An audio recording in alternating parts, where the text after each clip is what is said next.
power, you need to drop this foot back and commit to this foot also being at the same angle, and that way you really can rip through it.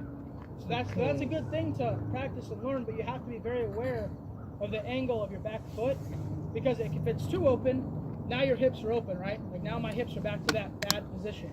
And if it's too closed, now you're like, you got to pee again. So you have to be aware when you're doing that motion, like my leg, I'm never pointing it down like that. You know, like in my throw, there's never a point where I'm like trying to like use that front leg to like rip off. What I do see people do, and people teach it in golf, is to act like your legs like pinch and hold.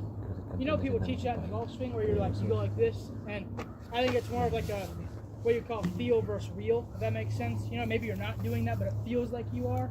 I think disc golf is the same thing. I think there's a point in the throw, you know, where this leg, you know, I have knee at the ground, toes at the ground, but I think that your front one, like I said, if you do practice that, you just have to be very, very aware of what that back leg's doing.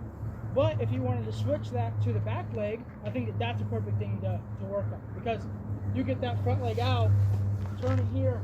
You see most of us that players, that's the position we're in. You know, we're like this, you know, and that's how it's so easy for us to pick up that back foot, because we're already kind of forward, back foot, possibly up off the ground. Does that make sense? Did that answer your question?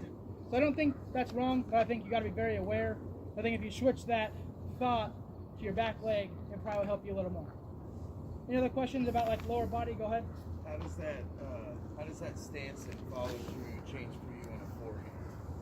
Like, well, I just don't throw a forehand because I suck at it. Well, that doesn't mean that you don't have to. Yeah, well, I suck at it so bad I just given up. Fair enough. No, but I mean it's way different. Like I try to tell myself on forehand to like get this leg like out of the way. Like if you see me line up for forehand, sometimes I'll like I do this to remind myself.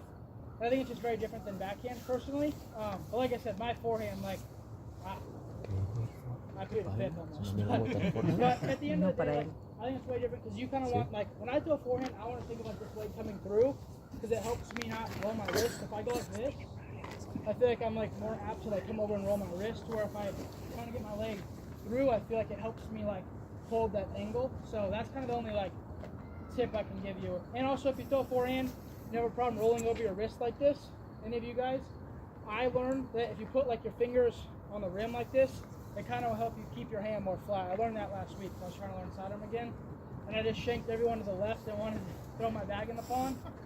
So I just threw for hours, and like I was like, what if I do this? And it actually worked really well for me. So if you're having a problem like rolling your wrist, maybe try to like put your fingers on the rim. But other than sidearm, I'm no. You came to the wrong clinic if you're looking for a sidearm. I like that way though. That's the way I play. James Conrad won the world championship last year, and his sidearm goes 1.5 feet and it wobbles. So honestly, no. Like I don't throw any sidearm. Yeah, no. I'm all backhand. Yeah, I think that obviously you look at the, in my opinion, the last 10 years, you know, Macbeth and Ricky have been the two best players in the world, and they're both very equally dominant with both shots. But I think that we've seen Calvin Heimer come in with fairly minimal sidearm. You know, James Conrad, obviously world champion, very, very minimal sidearm. Caleb Iska's been a staple for 20 years in the sport. No sidearm. Dave Feldberg, until like 4 years ago, won every single major championship you can win, has over 150 career wins, no really sidearm. So I think obviously, do I think that if I had a sidearm from 350 feet and in that was like deadly, would I be better? Yes. But also, I don't think that like if I lose by one, I'm like, man, that side, you know, it's because to be at the level I'm at with my backhand is comparable to that person's sidearm. You know, like when I would play with Adam Hammis, he throws that zone sidearm so good. I've been like trying to learn that. But like then sometimes I realize like, well crap, if I just threw my putter, it would do the same shot, you know. So I think the sidearm really helps in the wind.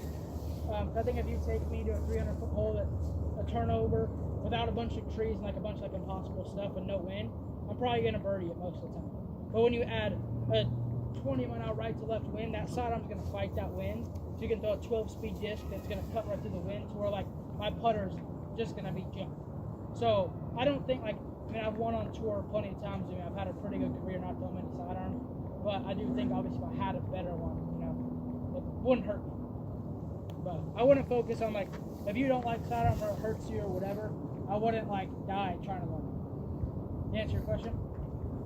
Any other questions before we move? Go.